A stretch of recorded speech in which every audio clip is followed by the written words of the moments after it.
Am I good to share now? All right, welcome back. We are game 3004 in the winter 2021 semester, and we are week 15, part 2 of our broadcast. And we just went through a bunch of presentations earlier today, and now we're back and we're doing the second round of presentations, starting with our friend Michael from Games. And we're going to get to that in 1 second. So I'm just going to stop sharing my screen. And Michael, this is the time for you to share your screen. And then what we'll do is I just need your permission. Yeah, sorry, you're right. There you go. And you should be ready to go. And then I'll bring you back on YouTube in a second. So you guys are live on YouTube, just letting you know. All right, you guys can see the screen? Just 1 sec. All right, we can see everything now. Thank you so much for that. And I should be sharing the audio, so that should work. If not, do let me know. Yeah, I don't hear any audio yet, but there isn't any audio here. It's for the video. Okay, great. Yeah, whenever you're ready, Michael, I'm ready. All right, so I'm representing Ooftown Games, and I'm going to be showing you about our game Yikers Island that we built. So just a quick intro of the team. We have Nasara, who is our producer, myself as the generalist programmer. We have Kevin as our lead software engineer. Nathan is our designer. Phoenix is our gameplay programmer, and Jesse is our wonderful tech artist. We've all been audio, software, and generalist programmers as well throughout the whole process, and we're all really excited to show you the fruits of our labor. So some influences in making our game, Yikers Island, is as our game is a tower defense game, we were looking at other similar games. So a lot of inspiration came from Clash of Clans, Bloons Tower Defense, and even Arknight.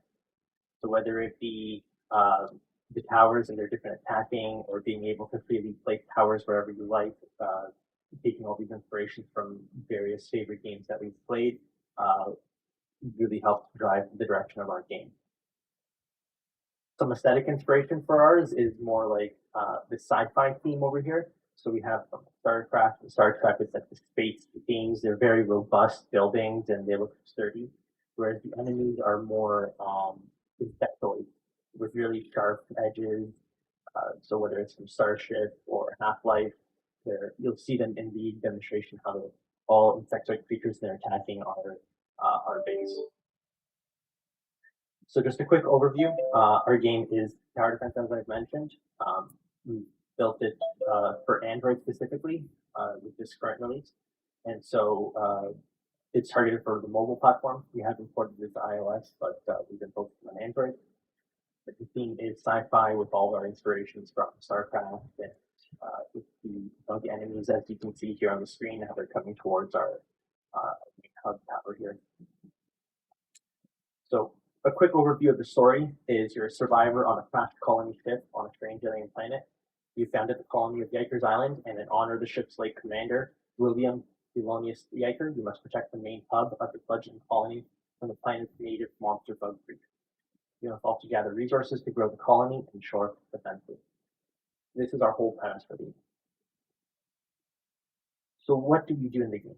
Well, you can do tower placement, there's resource management, of which I'll explain later on as well and further. There's stationary combat, strategic planning of where you place towers, where the enemies are coming from, because they don't come from fixed directions like a lot of other towers. We have increasing waves and being able to deal with that incoming horde. Some of the dynamics are being able to place the towers where you want them, using them strategically to destroy enemies. If you place them incorrectly, then they won't be in range of the enemies to destroy them. As well as navigating the environment. Aesthetics, as mentioned before, it's sci-fi theme, inspired heavily by StarCraft, Star Trek. The player towers are sturdy and the enemies are very clunky. As you can see over here, we have an attack tower attacking the enemies, and so you can see the bug creatures, how they're dark with jagged edges, and providing visual feedback to the world. So this theme of which enemy we are attacking from the attack towers. This all comes together to make our game. So some of our resource management throughout the whole process is we have this whole resource cycle here. So we have energy, and the energy powers the mining towers to produce the ore. The ore gives us materials to build the attack tower. And when the attack towers kill enemies, they drop the plutonium, which lets us create more energy towers. So this cycle is all constantly cycling through in our game, and creating a balance of this cycle is the key to success. If you're too disproportionate in one area, you won't be able to succeed in the others, and ultimately you will fail at the game. So just a quick little showcase here of some features. So here we have our various towers. This is our atomic one, and we can see the different effects that we have. So we put in little preview effects from a little hologram for before they're being placed, and then when it gets placed, it solidifies more and becomes a more solid object. Our target audience throughout this is basically everyone 10 and up. There are aliens attacking it, and there are some explosions, so it's free to 10 and up, and it's free for everyone to play. Also, it's for mobile primarily, as mentioned, for Android, so it's people who can play on their phone whenever they want, wherever they want. And now on to a demo of the actual gameplay. Hello, and this is Ooptown Games, and we're presenting to you our gameplay. Further ado, let's jump start. We have some background music going on, and we have in our options, we can change that volume. Let's just lower our master volume here. Can't hear it.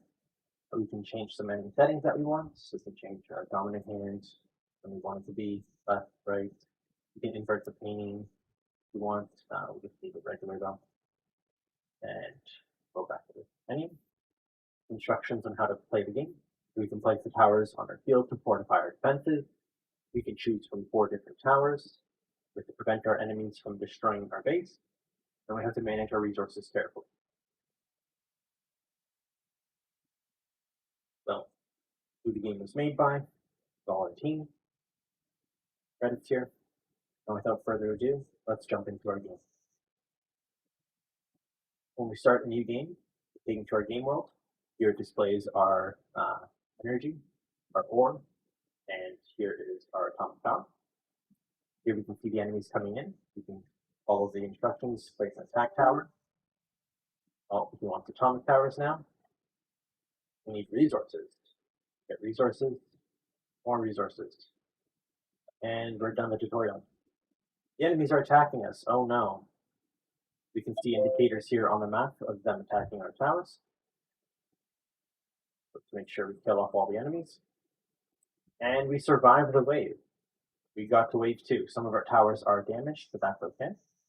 If I don't want this tower, we can always delete it and reposition the fresh one. Enemies are coming in from different directions. Let's defend.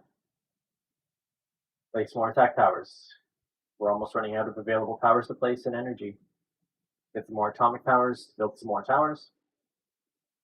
Build some walls. Let's block off the area here.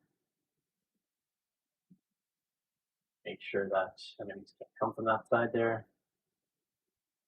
All right. Oh, we're getting close, low on resources. Let's get some more mining. We have high atomic power. Lots of enemies coming. Let's place more defenses. We can pause if we like as well. We can click play to resume. This is the game speed. We can speed up. We can make the enemies move faster. Overall, everything in the game runs a lot faster now. Speeding up the game time. We're out of towers to be able to place, so let's want some more atomic ones. That way we can increase our tower limit. Now we can place a lot more attack towers. Let's try and defend as best we can. We know we're guarded on this side here from some of these walls. Build some more. Make sure that the enemies can't get to us. Shore up our defenses. Need always more ore. You'll see, oh, here's a 3-pronged attack. We have enemies coming from the right, the left, and the bottom. We have to be careful here what happens. Let's keep watching the situation, see what towers. Oh, these heavy guys are trying to destroy our walls. We have to watch out for them. All right. They destroyed our walls, but now they're trying to sneak through the defenses. We don't have many attack towers here. Let's try and defend ourselves more here on this side. That's pretty vulnerable with all our mining towers. Oh, that's a lot of enemies left, right? Put some more attack towers. And this is the overall gameplay. Just constantly managing the resources, how much ore you have, how much energy you have, how much power you have. And as you get through the waves, the enemies get more and more. And eventually you'll either win after a certain amount of waves, or if the enemies overrun you and destroy your hub, then you will lose. So I've built up quite a lot of defenses, but let's say here I want to pause and stop the game. So you can pause the game and we can return to the main menu if you like, and it will save our previous game save. So whatever wave, we'll start at wave 7 because we didn't complete this wave. Our most recently completed wave is what will be saved. So when we go to main menu, and then if we load in, you'll see we start wave 7. We have all our towers here, and now we continue from where we left off. The enemies that spawn in, though, are spawning in from new directions because it is a brand new time of the wave. All the enemies come in from different spots every time, so it's not any fixed position, so you have to be careful of where you place your towers.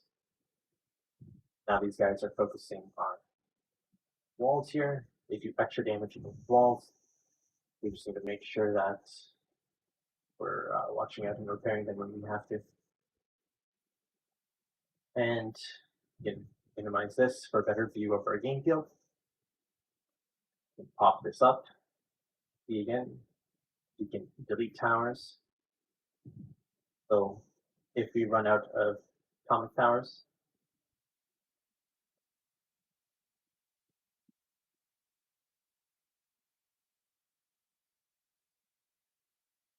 place the tower, delete one if we need to. Our walls are getting quite damaged. And that's overall our gameplay. So we're nearing the end. We're at wave 9 now. Should be able to win this. And we just have a lot of enemies coming at us, so we'll see how our defenses go. Just trying to get as much of our resources as we can.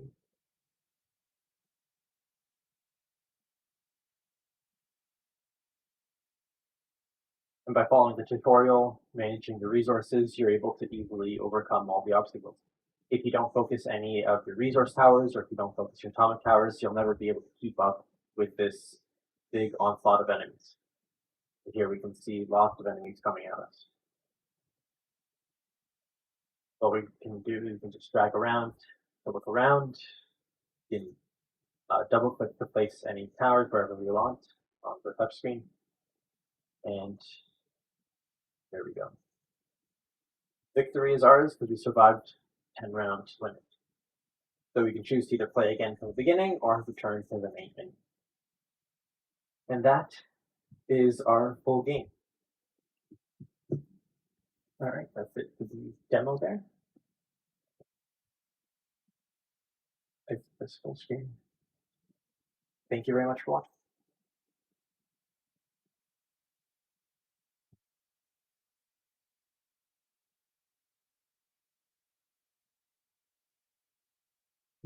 Isn't minimizing the full screen.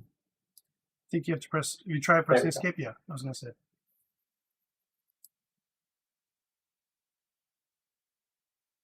Hello, and this is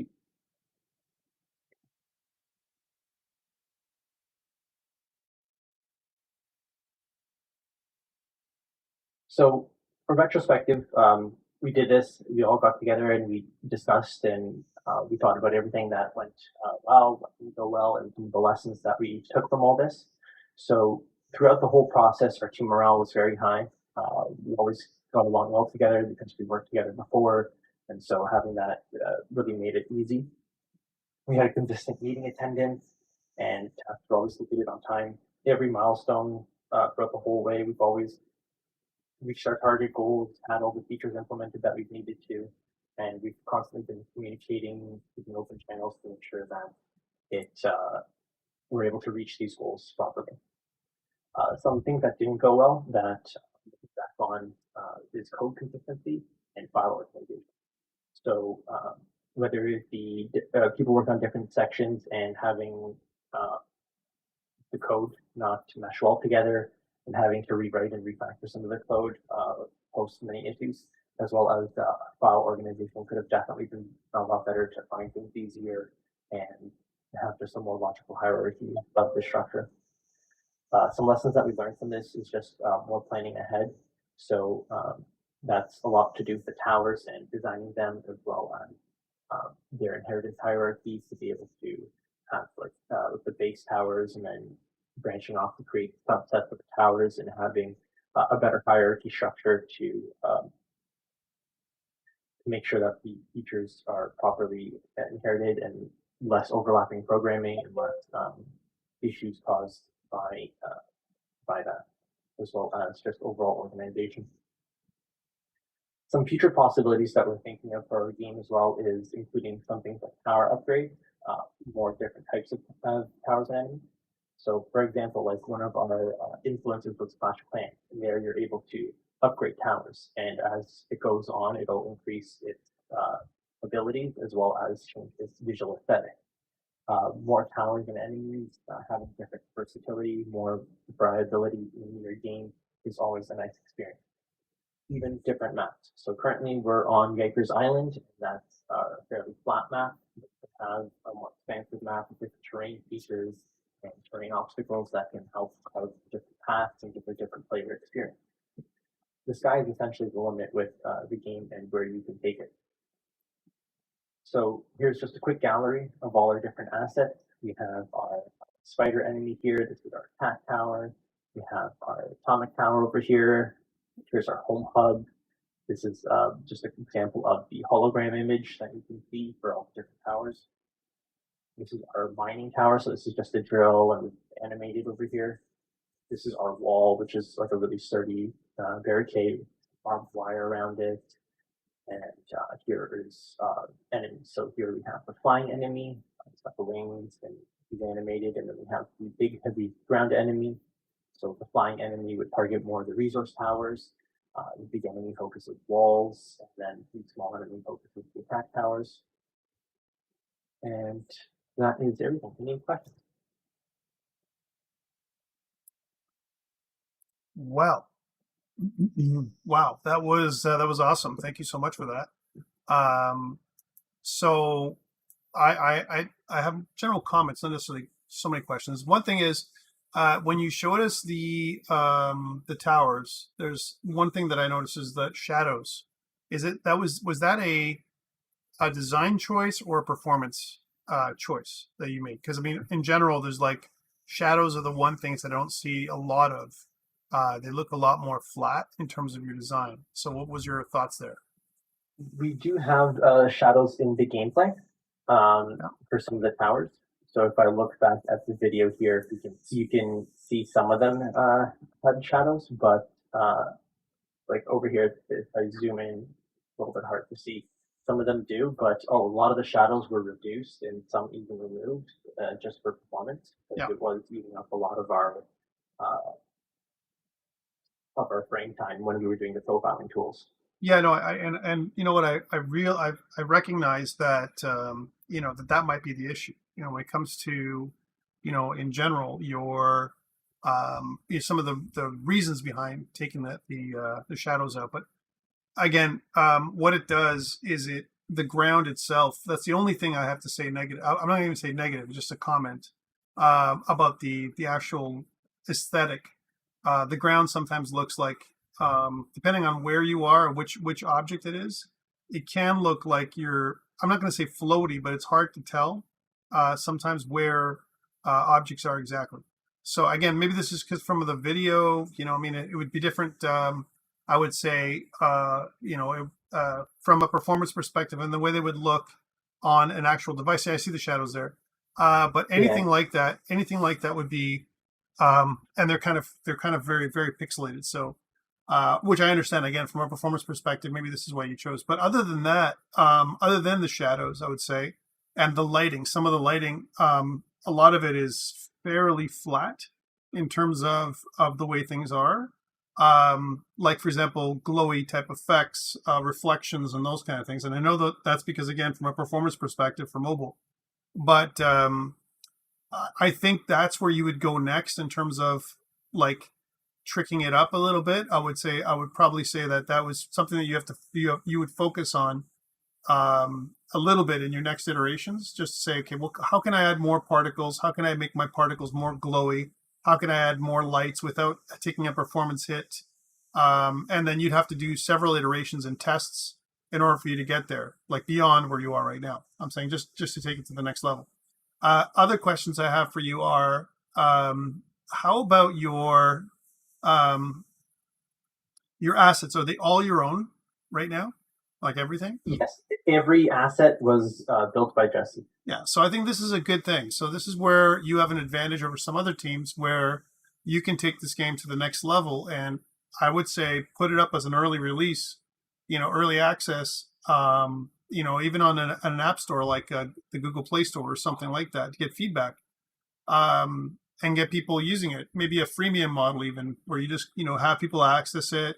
You don't charge a lot, or if anything, because it's on mobile, it's a different strategy than it is on desktop. Um, or, and here's another option, you release it. You don't release it on mobile yet. You have a mobile version that you're working on for optimizations. But what you do is you think about releasing the game on desktop, let's say on Steam, to get some good traction, some good feedback from there as well. Like maybe you release it at the same time. Like here's the mobile version, here's my desktop version, as an example, and then get feedback from both of those things. Again, I don't know if I recommend that with the recent releases that we've seen that have not done well on multiple platforms at once. And I'm just thinking about Valheim, how it did really well on one platform and they haven't released it anywhere else yet, right? So for you guys, because you guys have such potential with what you've done, and it's all your own stuff, I think there's nothing wrong with potentially taking it to the next level and putting it on the Play Store and seeing what kind of feedback you get from from people, users who are going to download it, and then socialize it with your friends, with your family, and those kind of things to get people excited about it. And even if you don't get any money from it, who cares? You've got a published app, right? So it's not going to take it that much that farther for you to put this up on the Google Play Store, man. It's I think you guys are almost there. Iterating more obviously be better, right, to get it as polished as possible before you put up your early release. But I think there's so much there's so many good things that you put in here, and you've met most of the requirements that I can possibly think of. Anything else, you've added extra stuff that I didn't even ask for. So I think, to me, it's a great success for you guys and your team. Super success. And I'm really, really excited to see this game come out in your final semester. So great job, guys. Yeah, thank you. It was a real pleasure working on it. And you're mentioning how to send it over to Windows. Our options is already tailored so that way it shows the different options screen depending on the platform that you're on. Awesome. So because we were just showing for mobile here, Yeah. we weren't able to showcase that feature, but we have in previous releases. And so it'll show you different settings that you can customize in the options depending on the platform already in the game. That's fantastic. And so Yeah. all those key bindings and all the features will work cross-platform. Yeah, it's amazing, man. And you know what? I'm, like I said, super excited to see this game come to life in the version that you have out there. So I think it's like, again, I would seriously consider going to the next level with this thing, and just see what traction, see what people think of it. Maybe give feedback, that kind of stuff. And then you're gonna, over the next, if you continue to iterate on this thing, you can learn a lot by glitzing it up, adding more screen shake, adding all kinds of little things to make it to make it pop in different places, or even get feedback from people online that they're going to have certain things that didn't work, or glitches that pop up that you can fix, and so on, that you wouldn't get normally without a more of a mass release, right? So that's where I would go with it next, to be honest. So really great job, guys. Super happy for you guys, and proud of what you guys have put out there. Really, really happy. Thank you so much for this one. Thank you very much. All right. And that was our first presenters. So let's go to the next group. I'm just going to go in order here. So The next group we have up is from Midnight Gamers. We have Alex Barnes with his tower defense game, Virus Defense. So, Alex, whenever you're ready, I'm ready for you. Sounds good. Can you see the screen alright? Yeah, I'm just going to pull it into the viewport here. Just one sec. All right. Yeah, you're ready to go. I'm ready for you whenever you are. Okay. Yeah, I'm Alexander Barnes. I'm the producer for the Midnight Gamers. The tower defense game we attempted to make this semester is Virus Defense. So yeah, like I said, I am Alexander Barnes. I'm the producer. We have Abel Moore. He was the audio engineer and technical artist. Yang Gu as the gameplay programmer. Yu Young Ma as the generalist programmer. John Ramjan as the lead software engineer, and then we got Elijah Tong as the game designer. Quick little overview of the game. So Virus Defense is a tower defense game that takes you inside a body while it's under attack from the virus. The setting is a mix of sci-fi and modern, with the target platform being Android. These are just a couple like tower defense games that we had as influences, not so much the story, just kind of the general basic like tower defense mechanics and stuff. This one was kind of cool. You could adjust the in this game you can adjust the map and stuff dynamically. That was kind of cool, but definitely not something we were able to like be close to replicating or anything like that. So the story, we did have to, it's going backwards. We did have to update the story a little bit just to reconcile our kind of mismatch of assets, because like our original story was you're controlling the immune system, but our assets are like towers and turrets and stuff like that. So we reworked the story a little bit just to make it make more sense. So due to a huge leap in microtechnologies, medical companies have been able to develop and deploy nanobot-like weapon systems to combat viruses that are administered similarly to a vaccine. The advantage of the micro-sized weapons is that they work on a virus with no need to develop a specific vaccine, but these tiny turrets need a battle commander. That's where you come in. So yeah, as a player, you control those turrets. The mechanics, dynamics, and aesthetics for our game. So kind of typical tower defense stuff, waves of enemies spawn and move towards the player base.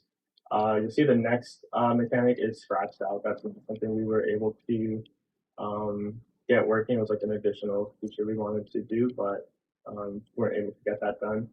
But the enemies drop resources that the player can collect and spend that on deploying towers or upgrading them. The player receives the final score based on their performance in the level, and obviously the player will place their turrets around the level along the path that the enemies take. So yeah, since we weren't able to get that previous feature implemented, the dynamics weren't as dynamic, I guess you could say, as I had hoped they would be. So won't be having to adapt your strategy as much, but you'll still be weighing and balancing your resources, whether you spend them on, upgrading your towers or purchasing more. You have a challenge to get a high score in the game by going for a flawless run where your home base doesn't take any damage. And each playthrough should feel slightly different, not as different as if we had implemented the mutation feature, but since the enemy spawning is still random, each playthrough should still feel slightly different. And then our aesthetics are low poly, cartoonish, casual, and fun. So the target audience for our game, what I would consider casual gamers, and I put the gamers in quotation marks, because I feel like there's a large market of people who kind of play primarily mobile games, but don't necessarily label themselves as a gamer. Like my mom is a good example. She plays a number of mobile games, but I'm sure she wouldn't call herself a gamer. As well as any tower defense enthusiasts. Obviously, if you're like a gamer who's really into tower defense, then we would want you to be playing our game.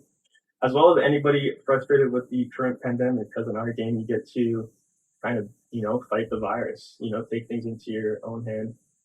And then the ESRB rating, I was reading up on like the different ratings. I think ours would be able to be categorized as E for everyone, as our game isn't as violent as other ones.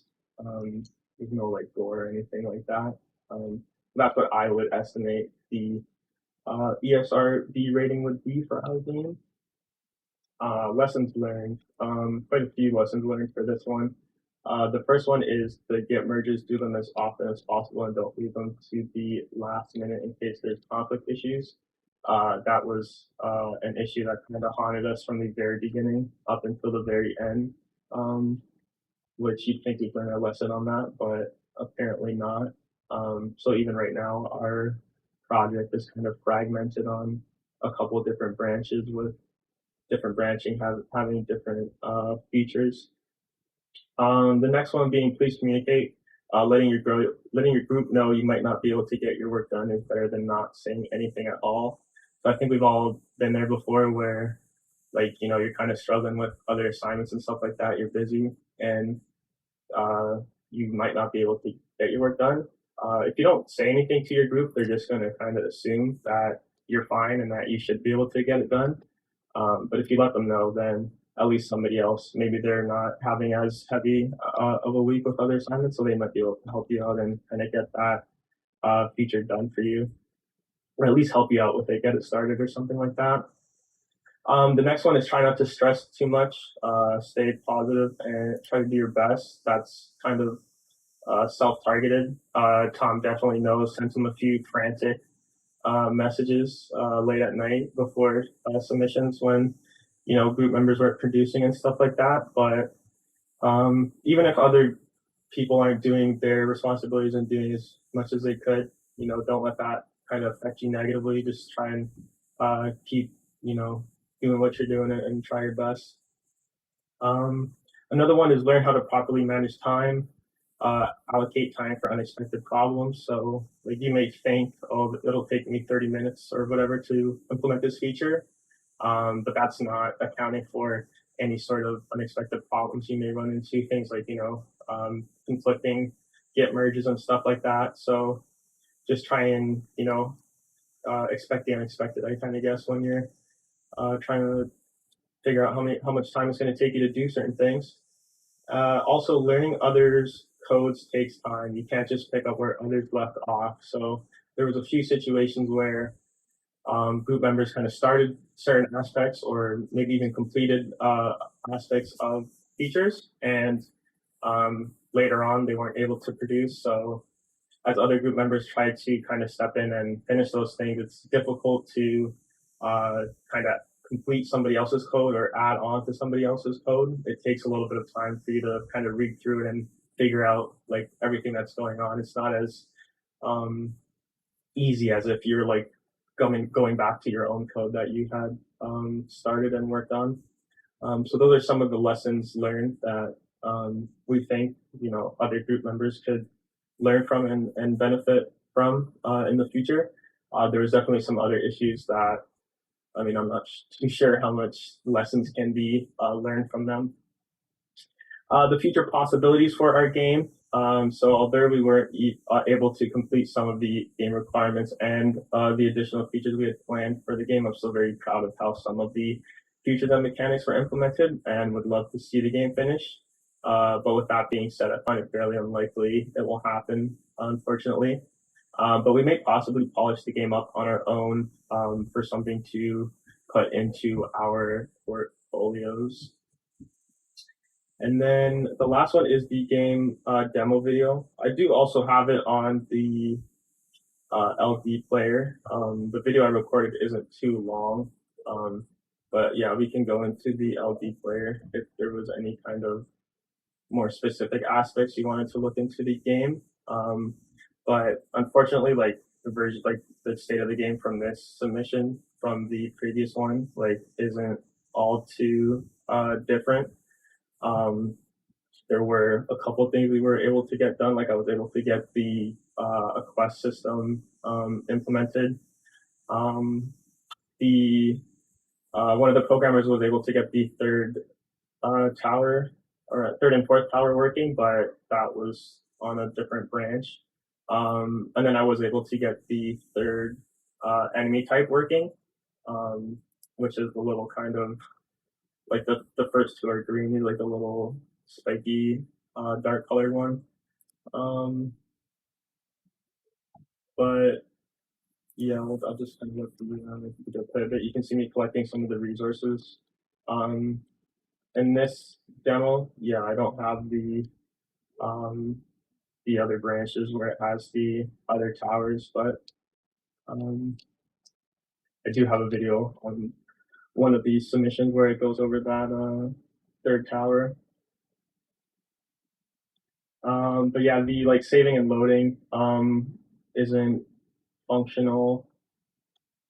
And I think there's like a couple other like smaller specific kind of requirements that we are missing, and then other ones like I wanted us to kind of improve the visuals of the game and stuff, which, as you can see, obviously we weren't able to get completed.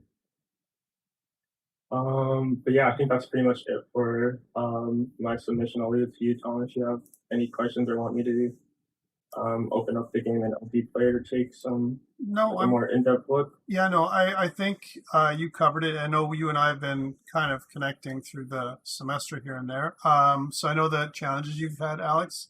But again, I guess I would have liked to see more progress on your game since the last time. This looks very similar to what we saw last time, with just a few things extra, like you said. So I still think this is a great concept, and I still think there's an opportunity for a motivated team to put together a game that is, that can hit across a couple fronts, like we mentioned before. One of them is, an educational game that's a tower defense game that talks about the human body and how you can take it as far as you want there, and how any virus would work, and how your immune system might be like towers that attack the virus. That might be an interesting analogy for your game, and it could be a lot of fun to do those things. And also, like I said, having different parts of the body where it attacks and so on, and something that's more realistic. I think it would have been awesome if you did that. Yeah, or even like Jake saying,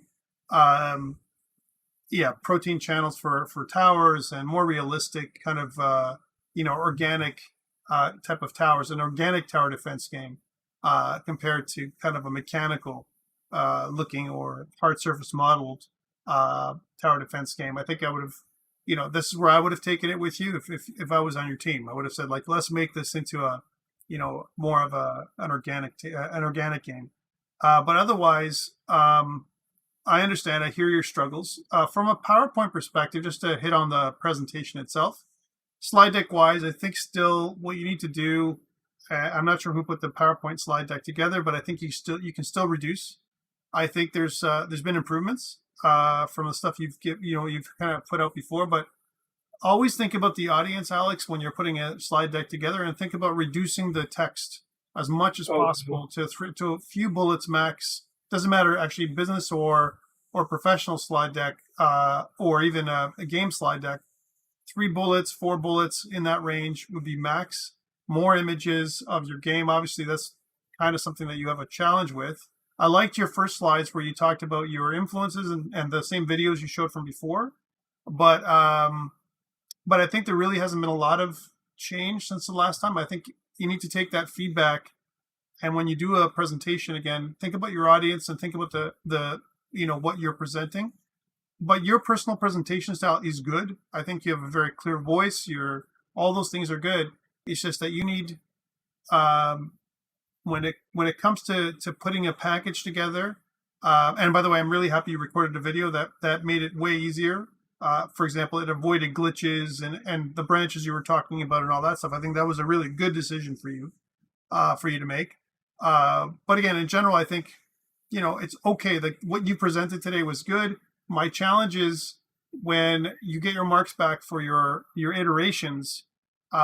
I'm only going to be able to give you the marks based on what you've kind of accomplished, right? So Take a look at that, Alex. And again, I will adjust everything. There will be an adjustment period when it comes to feedback that I get from you guys on peer reviews and those kind of things. So you can expect there's going to be a rebalancing from that perspective as well. All right. So again, stay in contact with me. That's what I would say. But I think you guys are going to be okay. I just don't think you're going to get don't expect something like stellar results, because again, there's things missing. But otherwise, from what you did today, I think I like what you did today. I just think just keep that in mind when you see the marks come down. Okay. Okay, thank you, Tom. All right, my friend. Thank you so much for that. Let's go to the next presenters. And again, I'm just gonna unzoom this thing. Let's go to the next group. So the next group that we have online is second last group, which is with Patrick and his fantasy defense. Okay, so that's fantasy defense. Yeah. That's all right. Whenever you're ready, Patrick, I'm ready for you. Okay. 1 second. Sure.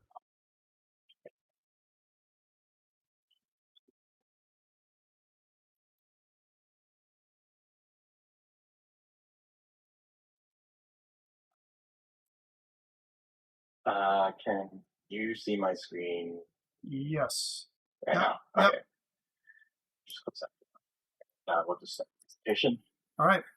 So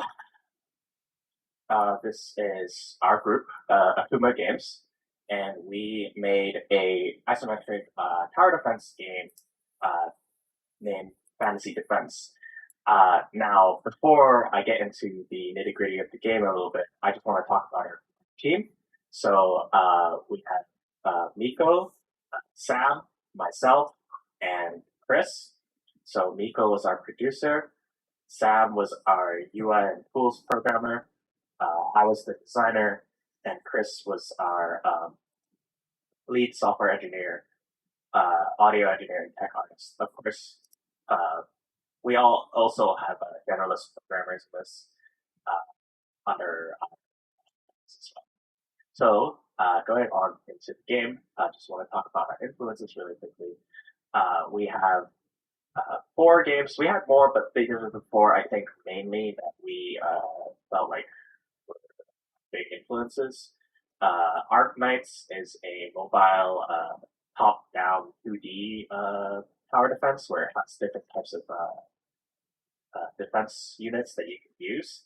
The Warcraft 3, if you're not aware, I know it's technically an RTS game, but it has many different types of custom games, such one type of which are tower defense games. So they have a lot of different types of tower defense games, and they're all pretty cool, and they all do different things.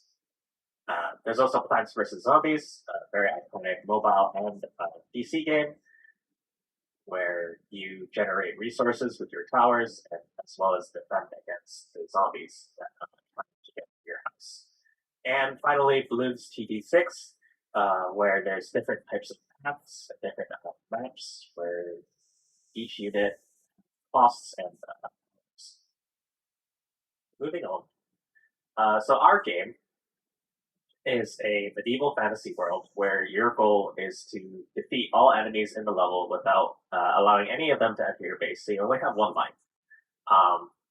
And the players must construct defenses in the form of towers that perform various tasks, allowing you to defeat the enemy, which are orcs. So, for example, you have in our play demo right now, we have 3 types of towers. One which just does ranged damage, one that is able to defend against the orcs, block their path, and the other one is to heal anybody nearby.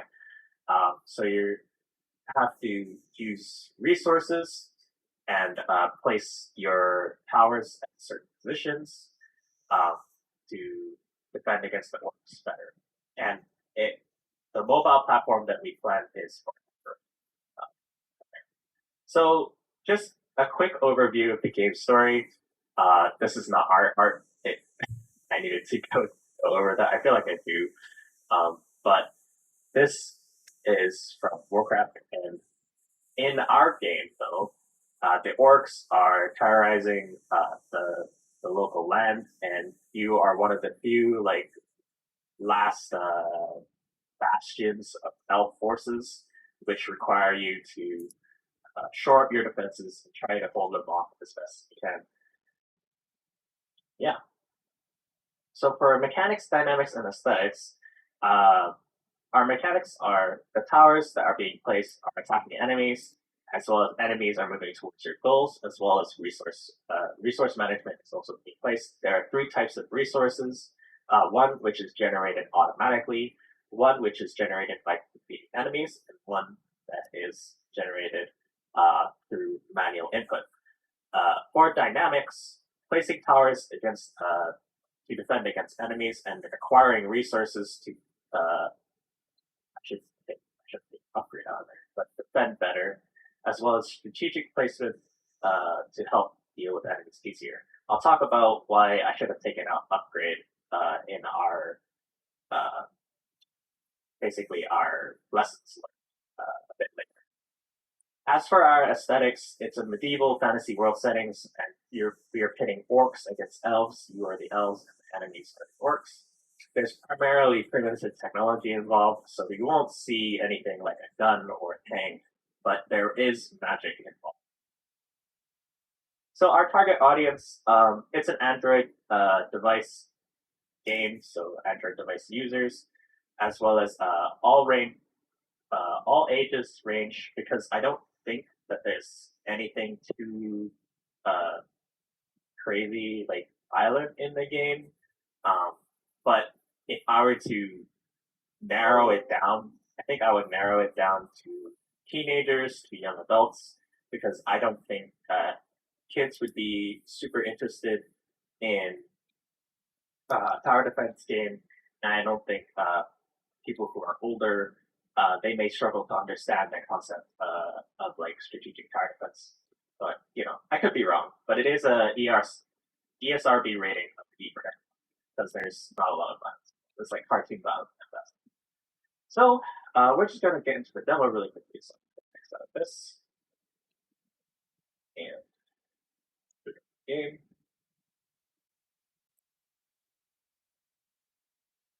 So here we have our main menu, which you saw a little earlier in our slide. We're just gonna hit new game and start get right into it. So in the beginning here, you start with a set amount of resources, and there's our quest system, our inventory system, which contains our different types of powers. So you can obviously close all of these and pause menu just if you want to like pause in between waves. Of course, during the building phase, this is the building phase right now, pausing kind of doesn't really do anything other than just you sitting there.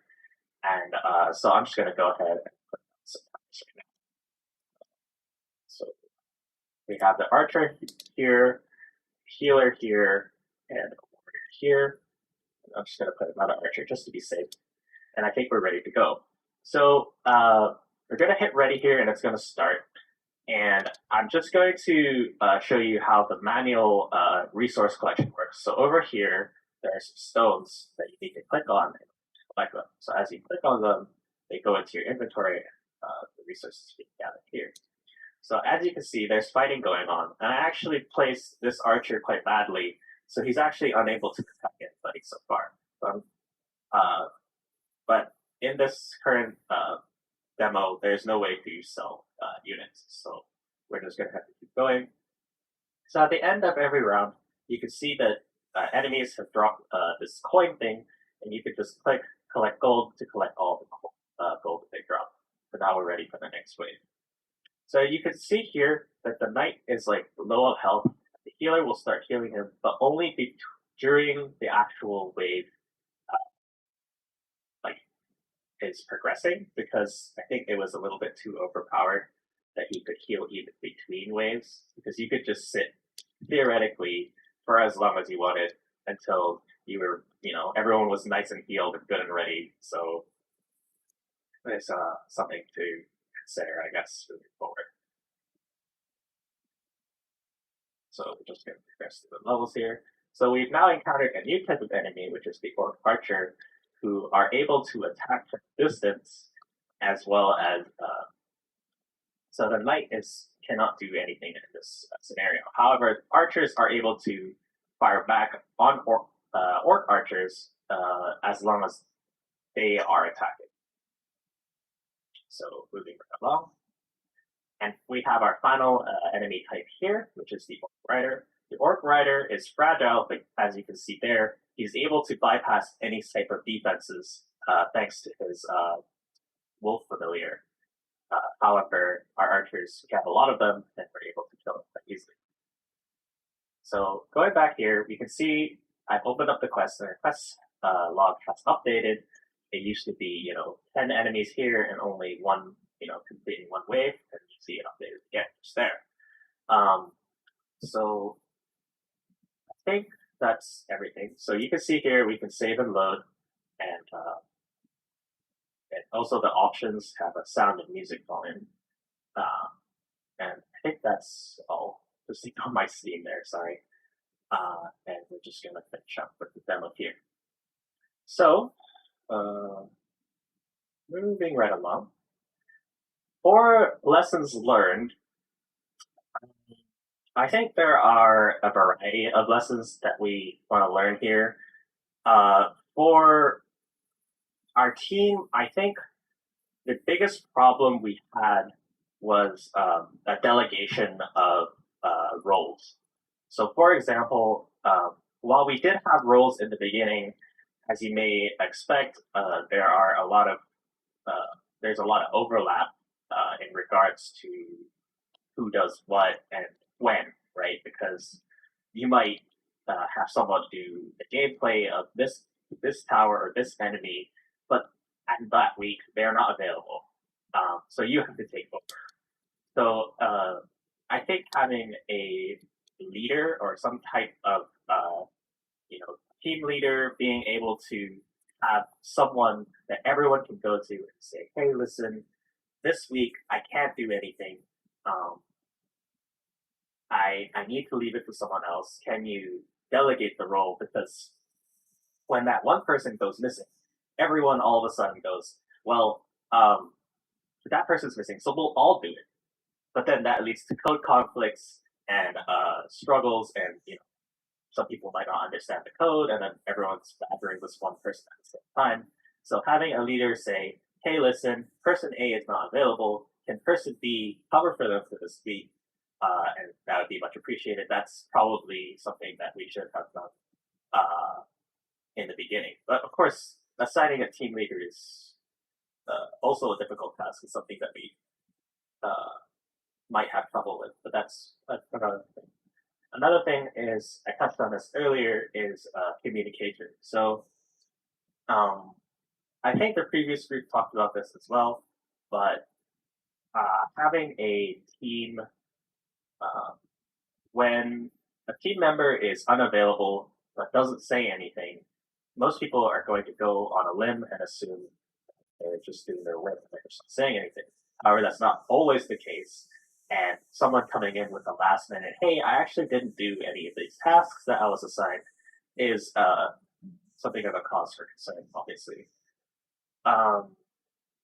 Going forward with that, I think the biggest fix would be, like I said, the leader delegation would be nice, as well as people being able to take responsibility for their own actions. Being like, if you learn that there's some kind of emergency that's taking place, you need to, let your team know, and as well as,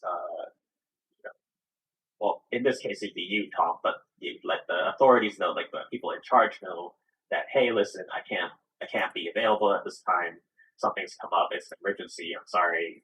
Please take over for me. Another thing is the code, I think.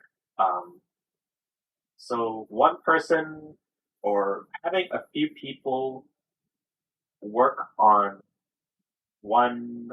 how do I say this? One person working on many types of code is both a benefit and a detriment, because if that person is suddenly unavailable, we now have to learn their code and be able to fix whatever problem that we may or may not have at that point. Um, for example, our power code was handled by one person, and we experienced some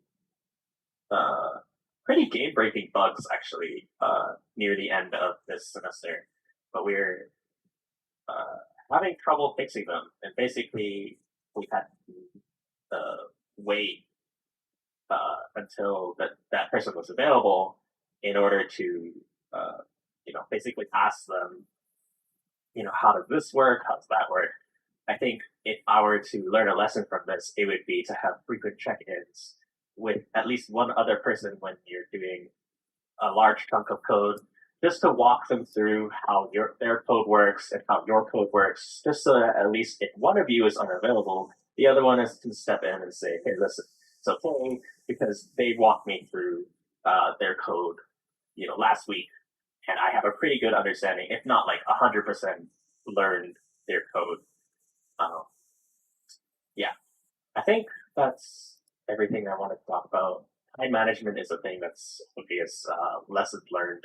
I don't want to spend too much time. I feel like I've spent a lot already on lessons learned. Finally, for future possibilities, we were unable to implement an upgrade system at the end, but we wanted one that was more similar to Warcraft's defense system, where you would spend points, extra resources to upgrade them at that point. And that would take time, or you could get an upgraded version, like a super version, quickly, but it would cost more resources than if you got a base version and then upgraded it gradually. So, for example, if it was a level 3 archer, it would cost 200 all resources. But if you started with the base archer and upgraded them to level 3, it would take longer, obviously, but it might cost maybe 150 of all resources. So you save resources, but you spend time. Another thing would be multiple levels. So ideally, we wanted different level types where you have to strategize your defenses more, and you have different enemy spawn points and coming in at different times. But of course, given the circumstances of time constraint, it's not always possible. And I think that's everything that I wanted to talk about. Is there any questions from anybody or general comments? Yeah, of course I have some my comments to talk about. Sure. So I really like your game. I think you again. I mentioned this last time to you. I think there's a lot of potential again, like I've said to other teams, Thank you. Yeah. for your guys. I think there's you got a nice base to build on. If you could just go back to your game for one sec. Sure. The only thing is, because I would normally go back to your PowerPoint, but we'll talk about your PowerPoint in a second. Okay. But what I want to talk about in your game is somewhat similar to what I talked about with Michael earlier, which is lighting, shadows, those kind of things, additional textures for your background. I know this is your aesthetic to make it kind of like minimal. It's kind of a minimalistic aesthetic in the background. Quite low poly, right? Yeah, and I'm fine with it. I think a lot of stuff is like that. But however, then so should your characters, because now what you have is a very high poly looking character, kind of like with texturing and everything, or even if it's not high poly, just like a lot of texturing and colors and everything. But your background is pretty bland, right, in terms of like what you've got. So to me, those kind of things is like you need another iteration on this thing. If you want to make your characters look like they are, which is fine, then think about how would you add additional details to the background without adding load to your game and your performance, and so it's not completely cluttered or busy looking. Because right now, I mean, it's already kind of busy looking, but I think one of the challenges of adding more complex textures is additional kind of like a busy looking screen, which is maybe not somewhere you want to go. So I like the simple aesthetic, but then you've got this clash, in my opinion, between the simple aesthetic and then your enemies. They're okay, and your characters. They're okay. The gold collection is neat. I like that idea. The resource collection, I mean, it would be nice if it was more randomized from wave to wave. That would have been good. So that way the player can learn the entire map. Obviously, you want to have more than one map. This is just, I only asked for one level, so you did what I asked you to do. But every wave is neat. But then afterwards, again, graduating to another map, those kind of things are neat. But for me to talk about it and saying like you need extra maps means I like it, right? If I didn't like it, I would say, well, okay, thank you very much. See you later, right? But I think there's some really good stuff. The UI needs an upgrade. That needs a facelift a little bit, just in terms of the way your elements appear on the top there. Like, you know, for example, like you can see some of the outlining and stuff. It just needs another pass in terms of, you know, getting those things fixed up and so on. But overall, I think that, you know, I mean, it reminds me of any one of those classic games that you have out there. Is it new and unique? Maybe not, but the fact that it uses organic type characters again, as opposed to non-organic towers, I think could be your distinguishing mark, if you will. Now, I'm guessing none of this stuff was your own, right? Like none of your assets? The assets, no. Yeah. No. So I think this is where you'd have to, if you were going to take it to the next level, you'd have to change all that stuff. These would be more like placeholders and so on. But I think the idea behind what you have is a really good idea. It just needs another pass or two. Yeah, so that's just something that we bought on the Unity side.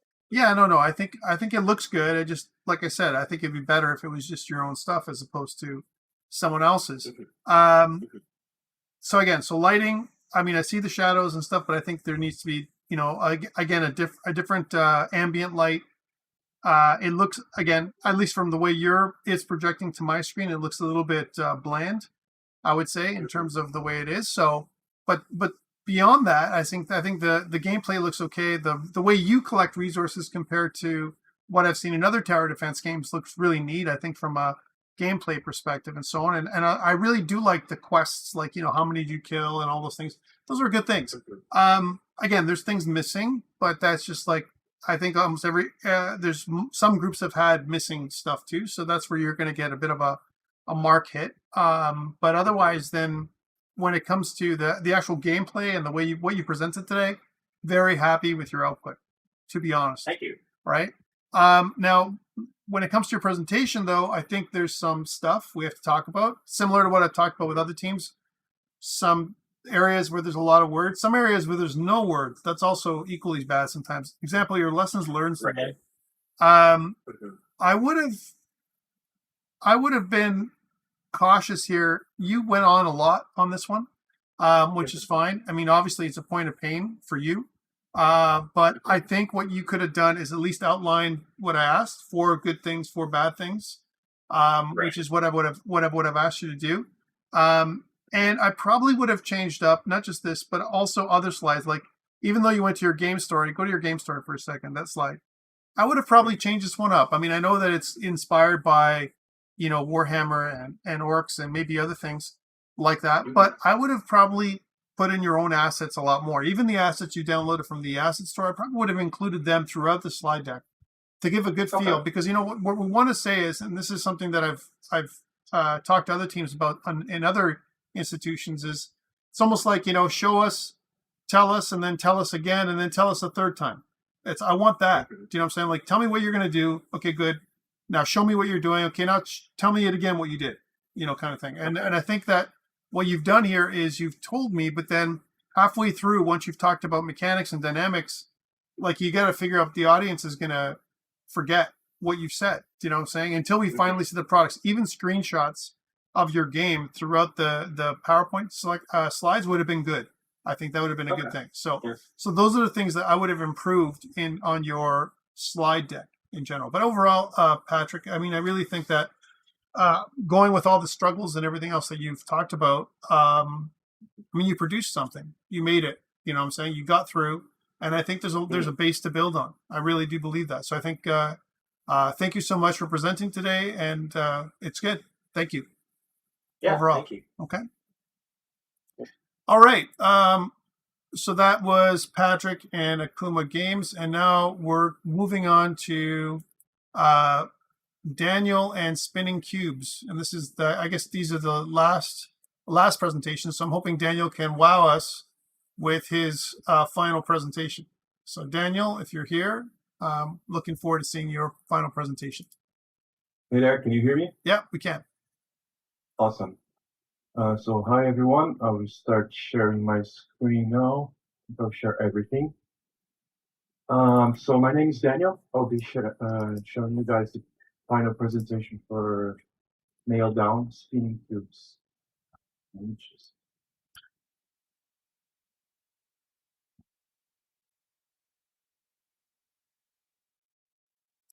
Okay, great. So first, let me talk about the team. So first, I'll talk about myself. I am the lead software engineer.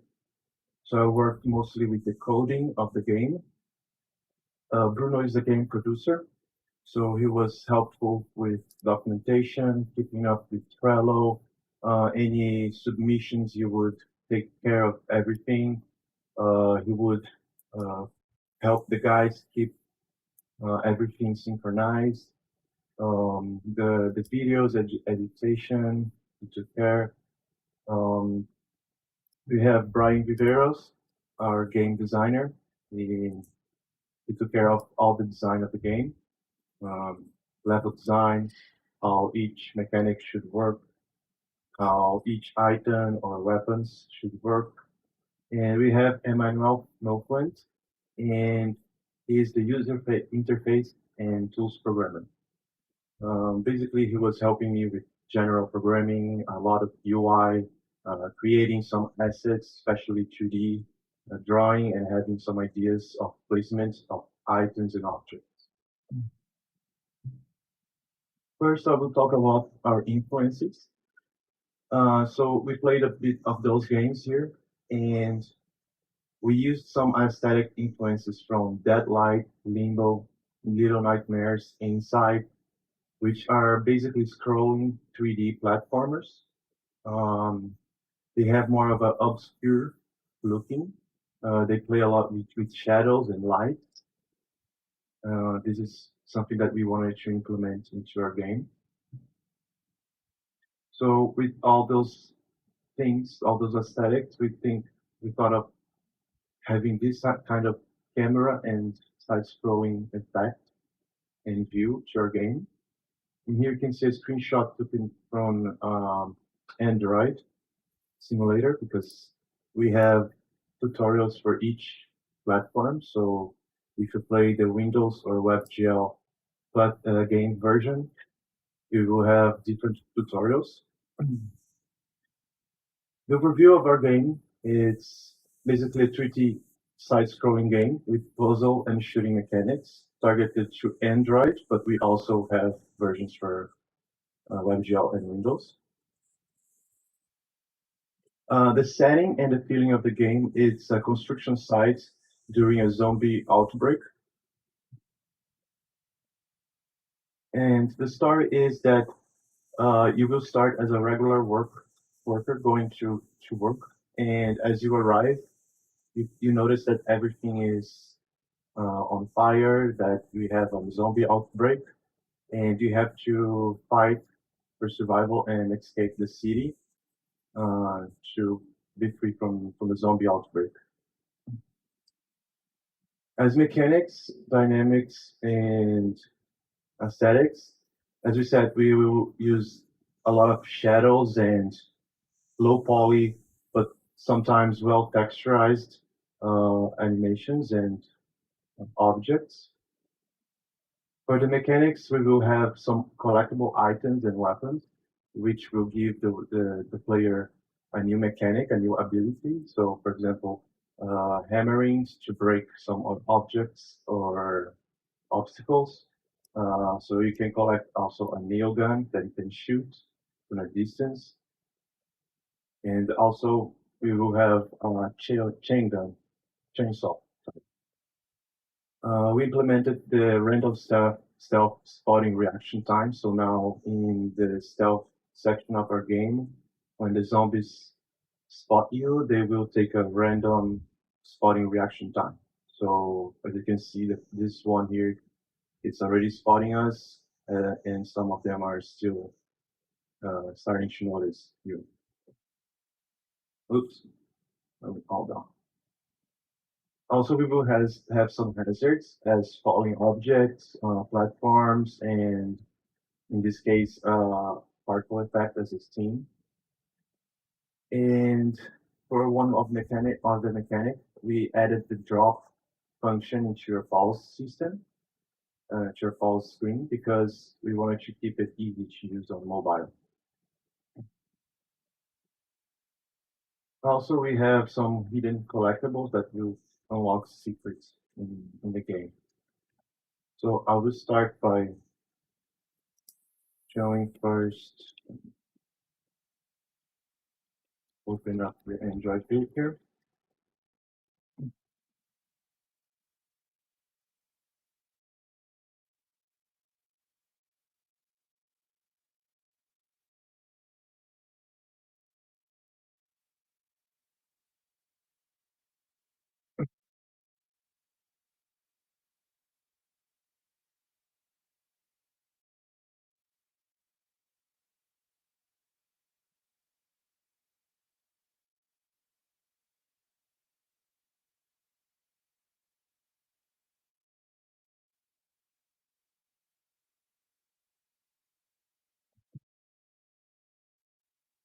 Can you see it?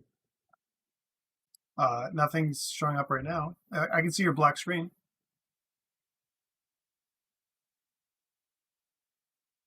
It is weird. Let me start this.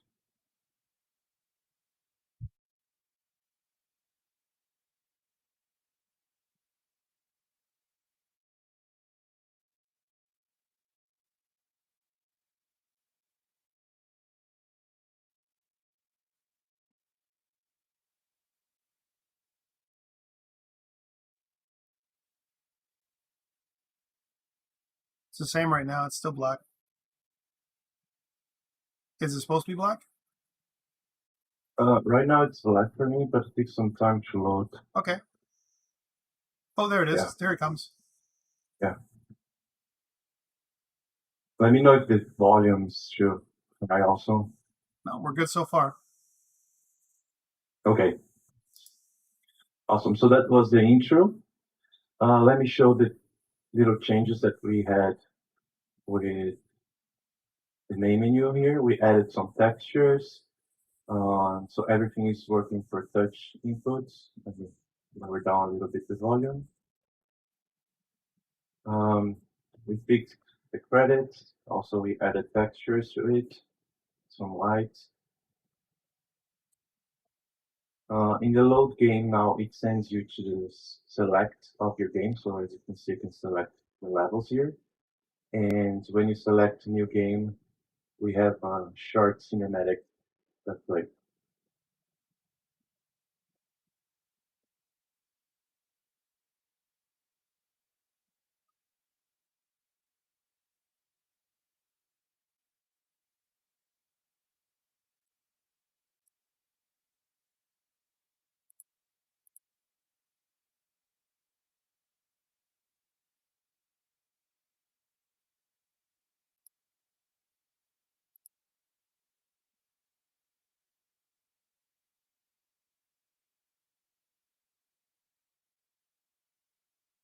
So this is us in first level.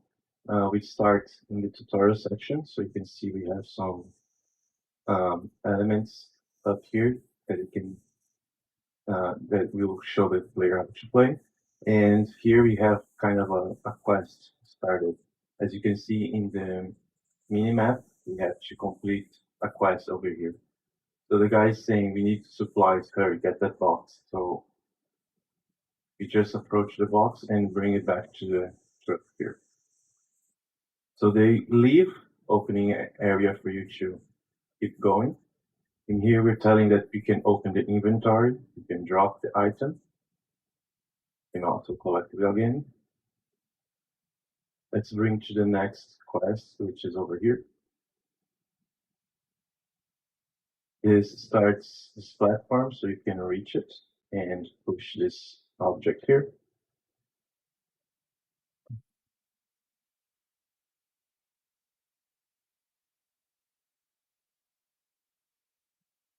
I will use the keyboard to keep playing because it's kind of hard to move the player using this one.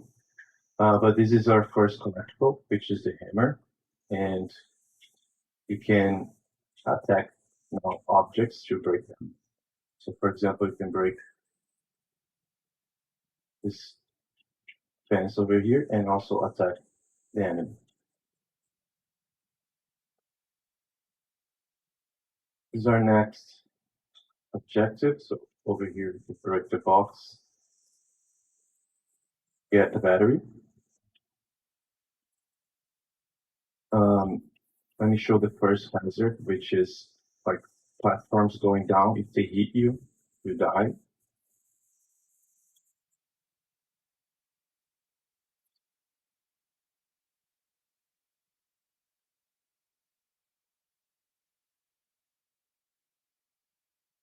We have the red effect around the screen when you take damage. And also we have the collectible that recovers your health, and your health is showed over here.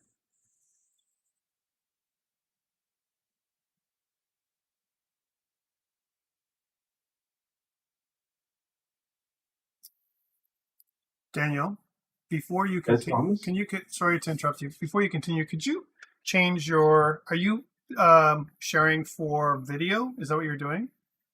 Or Yes. can you share just normally? Because I think when you share for video, we're getting a really hazy looking screen coming when you're for your screen. So maybe if you share again, like stop sharing, reshare, and then Okay. don't share for video, just share normally. Like turn those options on, because your screen seems to be quite. We're not seeing the beautiful screen that you put together. How about that? Not the same. Okay. It's still Also, it's still quite hazy right now. So I'm not sure if it's a see. setting for you. Sorry to interrupt you. Oh, sure. Let me see if, of course, I think I agree with you, Thomas. I think I was messing out with a little bit of the post effects. I will start another game here. No, Let me no, see if I don't think what I we don't think need. it's a post effect thing. I think it's how you're sharing your screen. Like when you share your screen, you have an option to put to video on, and or like for kind of sharing for video. And I think what you've done is, I think sometimes it's worse, not better. Yeah. Right. So I think Well, in this case whenever I it's worse. share, I just select screen. I think Okay. So you haven't shared for video. You just shared normally. I just share normally. This is another one. Is this looking better? Yes. Yeah. It does look. It still looks a little bit hazy, but it's not as like before. It was really super hazy. I'm not sure if that was the effect you wanted, but No, yeah, probably was the screen on the Android, which the resolution is a bit lower, and also we have a bloom effect. yeah, the bloom is okay. It might just be a little bit too much, right? So it's so. Uh-huh. But anyways, sorry. I really hate to interrupt you. Please go on. Yeah, I'll be continuing over here there. Yeah. If there's any problems over there. Yeah. Just quickly.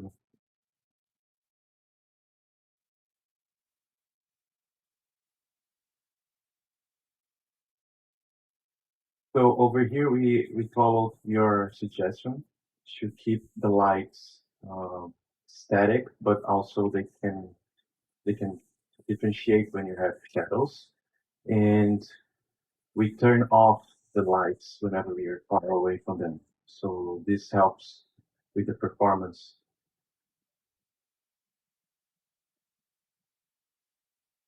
So let me show the zombies spotting action. So if I go over here, they will spot me, and you can see that they randomly start after chasing after the player.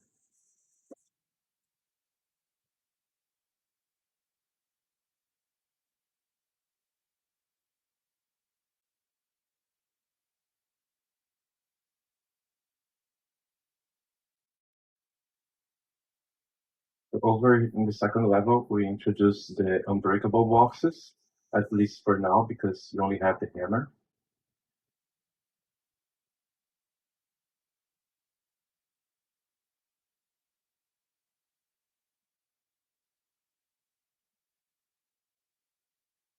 Turn this on. Over here, you can see that this box is unmovable. You cannot push it.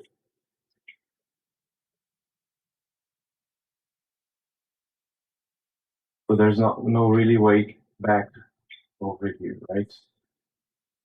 So you need to collect a new item. Over here, we have a tutorial for the computer version.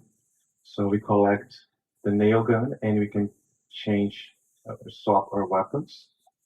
And with the nail gun, we can shoot that wire. Now we can move the object and also jump on it.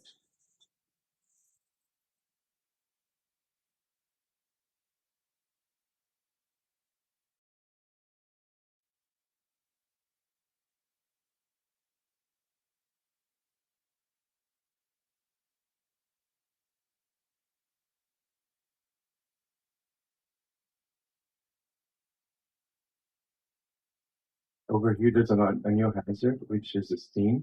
So if you touch it, you take damage. If you fall, you die also. There's a checkpoint here, so the next step is to shoot over here, so you can continue.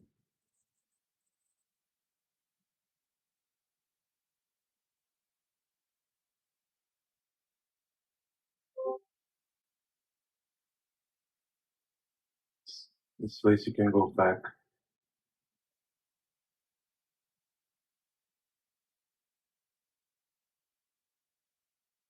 You can reach, oh, sorry. Also the collectible here. This is the end of level 2. So far we have 4 levels. The last level is a boss fight.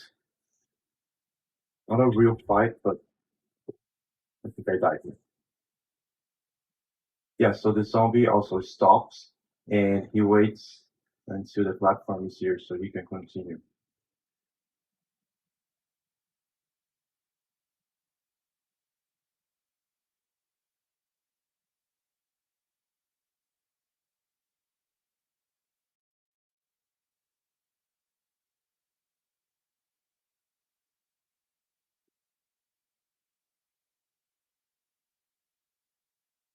Oh, too hot.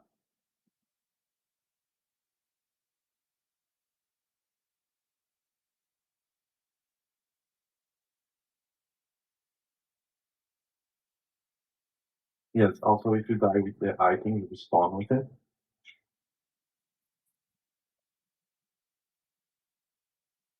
In the third level, we have the third weapon, which is a chainsaw.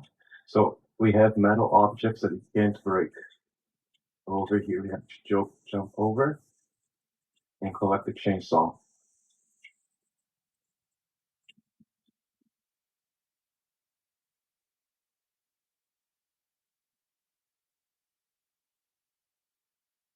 Okay, something's wrong here. Let's move on to the next level, because this is going to keep on. Maybe I know. Let me just stop. And yeah, because that build is for the Android, not for the computer. Yeah, you have to. But overall, the game so far is basically all of these. I don't want to take too much time to show everything. There's hidden items and objectives to do.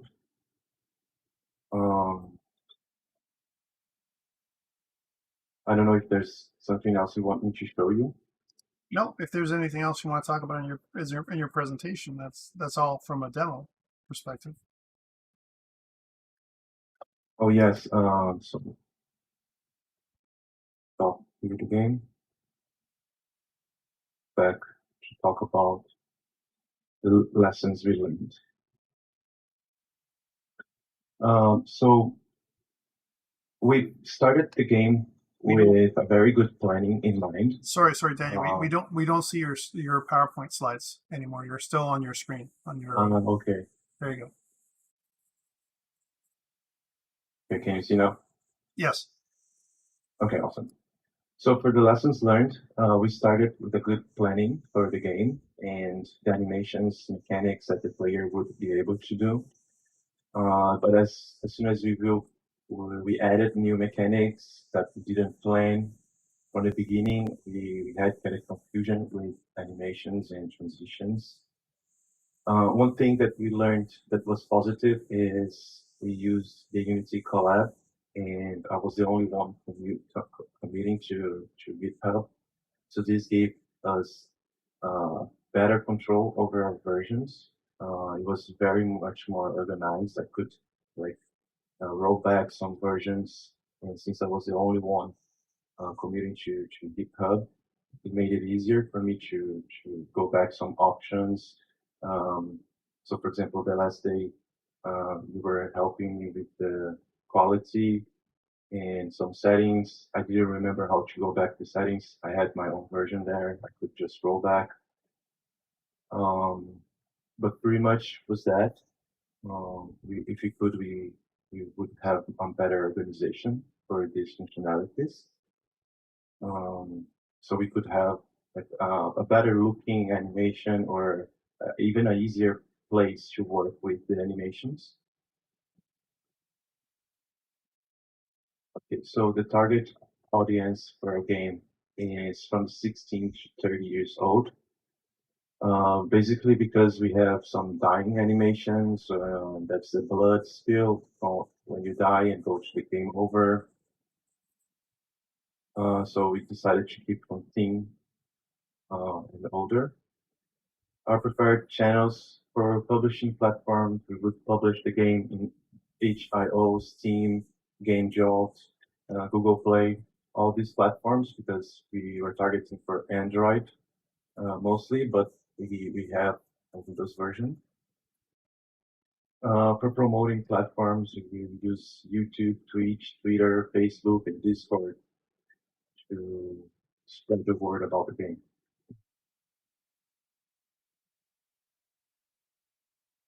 For future possibilities, as you said, for example, in the stealth section, we could change the models of the zombies and give a random spot time. So since we didn't have much time to do both of them, I focused on giving a random time, which involves a little bit more of programming and not just downloading a different model. We also can add more cinematics and animations to the end of the game. In the background, you can see a screenshot of the boss fight. So you can see what I was talking about. You have to avoid steams that will be turned on and off. So you have to survive the boss fight. For future, also we can play test and iterate some mechanics, and also code refactoring to always improve our code. Yeah, that's all. All right, thank you for that. You're welcome. So feedback from me. I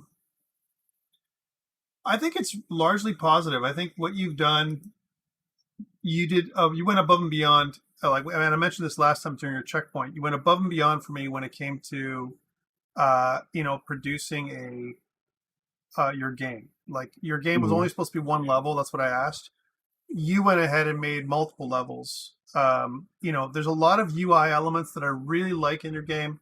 Some of them need more polish, and so on. Now, questions I have, I think all of these assets you've downloaded from the asset store, yeah?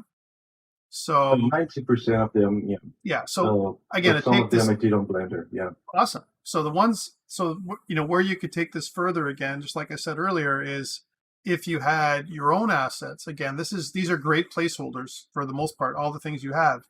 But one thing you've done, which I think you've done a great job on, is level design. I think your level design is I really like it. I mean, it really does remind me of Inside.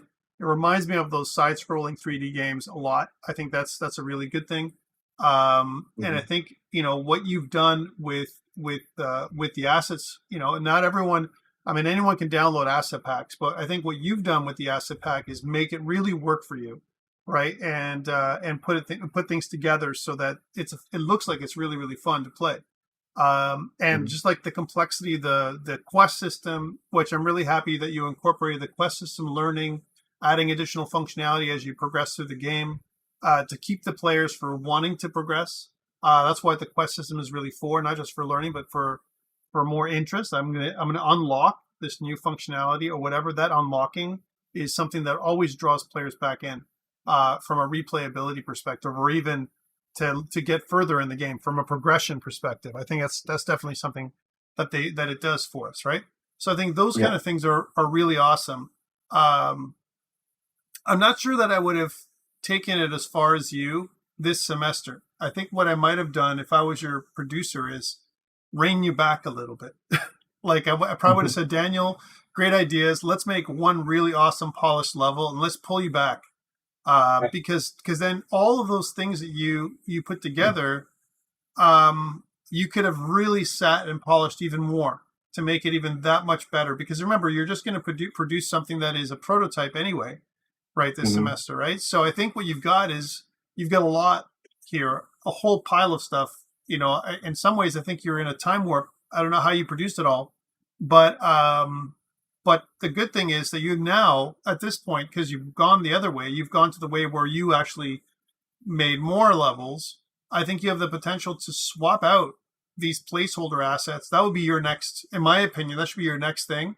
Find yourself a really great artist, someone like Jesse from the other team. Sorry, Jesse, I don't know if he's still around, but I have to, boost him up a little bit, or someone else as an example who's willing to work with you, and then swap out those assets for your own. And I think what you can do is when you have that, then it's all your own money. You know what I'm saying? Primarily, right? I know some of the assets that you get from, from Unity they're free to use and so on, and they're free and all that kind of stuff. But I think, it always goes a long way into taking it to the next level. So that's where I would take it, Daniel. I think you've got a really great looking product. The idea behind it is good. And I think, you just have to, if you iterate, again, if just like you said here in your playtest and iterate, if you keep on doing that, I think you have a really great capability of make something really nice, for your product. Yeah. Can I add something? Sure. Okay. About, because you mentioned about like if you are the producer, take a step back a little bit, right? Yeah. So what happened is Daniel, when me and Daniel are discussing, because I would like to have more enemies, like different types. Yeah. But the problem is the animation boxes from doing a lot of stuff. And for us, it's very hard and like painful to do like our own animation from scratch. Sure. And sometimes when you try to like modify, it doesn't look good. Like it looks like even though you can code the feature properly, it looks like it's broken, because of the animation. So what Daniel thought, okay, so let's like put more hazards and more levels, so that at least we can put more life in the game. So that's why like Daniel opted to do that, and then I kind of I guess I'm going to follow. Yeah, Bruno, I totally agree with you. I think that I'm saying I think for your game it worked. I think for what you guys did, I probably would have been more conservative. I'm not saying that my selection or my reaction is the correct one. I think what you guys did was good, was really good. I think what I might have tried, I'm just telling you from my experience, I might have tried going more conservative than you. But what you're talking about is your experience with using the tools. And remember that what you're trying to do as a gameplay programmer, or even as a producer, is trying to use the team that you have, right? So again, what you did was good. I think at the end of the day, whether you did what I would have done or not, I think the outcome is a good outcome. All right. I think you guys have a good game. I think your project is a really good project. I really like it. Like, that's what I want to tell you for sure. And I think that taking it further, I mean, none of you, I don't think, unless you tell me different, Bruno, but I think none of you are technical artists, right? None of you. Am I right? Yeah. I even tried learning a little bit of no, it's too much. Cinema 4D to like kind of edit the animations, but still like was too much. Like you said, it's too much. It's too much. You know, focus yourself on what you're strongest on, which is programming, which is gameplay, which is, you know, connecting things and making sure level design. Like that's what you guys did really, really well. And I think what you did was good. That was the right focus for what you wanted to do. I think it's good that you downloaded assets as an example, as opposed to you know, kind of made your own, because that's not your focus, right? If you had like someone like Jesse or someone else on your team who was who could do both, and Jesse's kind of a unicorn that way. Sorry, Jesse, which is like, you know, he's like he exists but doesn't exist. Somehow he's able to do really awesome programming, plus at the same time, you know, he's also able to do modeling. That's very rare, right? So so this is where, you know, but you made the best of it with what you had, and I think you did awesome. I think what you produced, you know, Bruno and Daniel and team, I think you guys did a fantastic job, right? So, Thank you. and in my opinion, I think it's pretty awesome. So again, where would I take this next, and why am I talking about it? And I got to talk about your slides a little bit too before we move on. I would definitely think about producing it. I would produce it, right? I think it's worthwhile. I think there's a lot of really good stuff there. Even though it's not maybe completely original or whatever, it doesn't matter. Like what you need to do is think about, here's my portfolio. Remember, what people look at, potential companies you might work for, they look at what you've done before. I had a student of mine from another institution, and what he did, which was awesome, is he would send kind of email, almost like an application without having even a job for a particular company. He would make the exact same app, as an example. This is a true story, that the company would make. For example, if a company made a BMI calculator, that was their main thing, he would make one too, right? As an example, a mobile one, and he would make it better, and he would send it to them saying, "Look, this is what I can do. Hire me." And he did that about 20 times. No joke. This is this semester, and he finally got hired from a company in Montreal. Okay, so here's something that you guys can do, and this is for everybody here: is finish your game. Whoever, you know, all the games that you guys made, finish your game. You know, produce a little portfolio piece, send it out. Say, this is what I've done.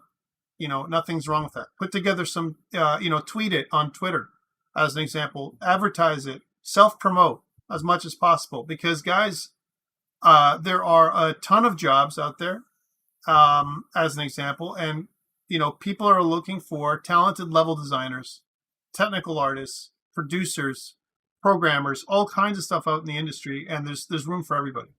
Okay. Anyways, but going back to your game, sorry. One thing that related to what you're saying about promoting, one thing I started doing this year is I created a YouTube channel so I could put like kind of a devlogs. Yeah. About kind of milestones of projects I'm doing. So like it's easy like to have a kind of history about what you're doing, how it started, how you gained it. I think it's great, and I think people are really attracted to that thing too, like the whole end-to-end process of how to produce a game. It's pretty awesome. But I want to talk about your slides just a little bit, and then we'll stop for the day. I think they're great. Again, I think they're themed. You know, I think this is, you know, I don't know who put your slides together, but whoever did it had the right idea and the right balance. This is like one of the best presentations in terms of balance and stuff that I've seen all semester. All right. And again, I think it's on par with someone like, you know, Michael's presentation from this morning in terms of, and I'm not sure, Michael, who produced that. Was it Nisara again or someone else? But I thought your presentation was awesome.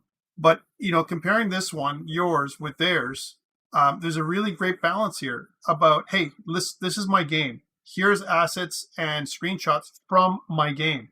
And I think it really tells a story. And I'm really glad you did it like this, because it's a perfect piece, you know, to kind of, you know, talk about what you did. Everything from the way you put your screenshots in here, the feathering effect that you use for your images, the entire thing, I think is a professional, you know, feel to it. And I think it's really great. So your materials are amazing, and all that kind of stuff. You know, I think your gameplay was great.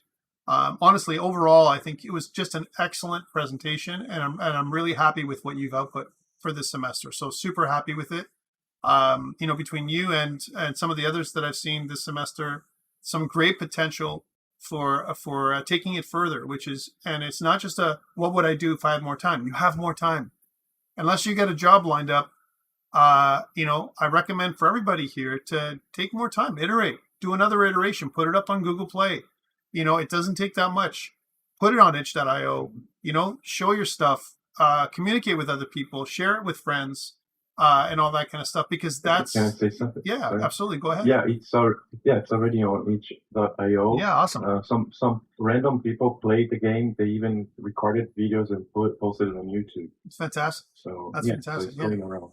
Mm-hmm. Yeah, that's what you should do. Keep doing that. And then, this could be an early version of your final, right? It could be something where, or maybe if they're so interested in it, I mean, even though it's not your assets, it doesn't matter, right? Sometimes it's just people really loving your level design, right? That could be the thing too, right? So it really depends on where you want to take it, but awesome, really great work. That's what I have to say overall. Okay, guys, so thank you for that, Daniel. You can stop sharing now. I just want to wrap it up, and then we'll have some final thoughts, and then it'll be done for today. So yeah, I think what we've seen today is some great examples of the games you can make here at George Brown when after a few years of solid work and good work ethic. I think you guys have learned a lot of stuff, in my opinion, especially this semester when it comes to putting together a project, working with other people, managing it from an agile project management perspective, communication, feedback, reporting. Like we've covered a lot this semester, and I think it's, for me, the pleasure is seeing the final product and being able to give you feedback is kind of my a highlight for me. It makes me happy to be able to give you feedback on something that I'm seeing that you produce. So overall, guys, thank you so much.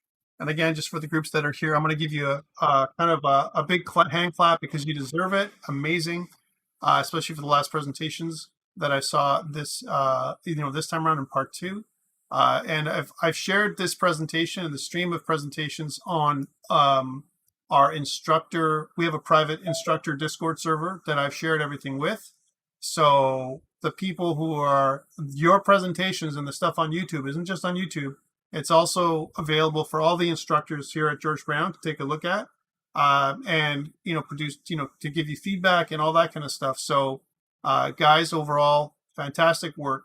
And I'm really looking forward to seeing your progress in the future. Please don't disconnect from me. Connect with me. I want to hear about your triumphs. I want to hear about the job that you're doing next. And if there's anything I can do to help, I'm here for you guys. All right. So thank you so much. And that's it for me for today. I'm going to stop recording on YouTube. But fantastic end to this course with the last presentation. Thank you so much. All right, so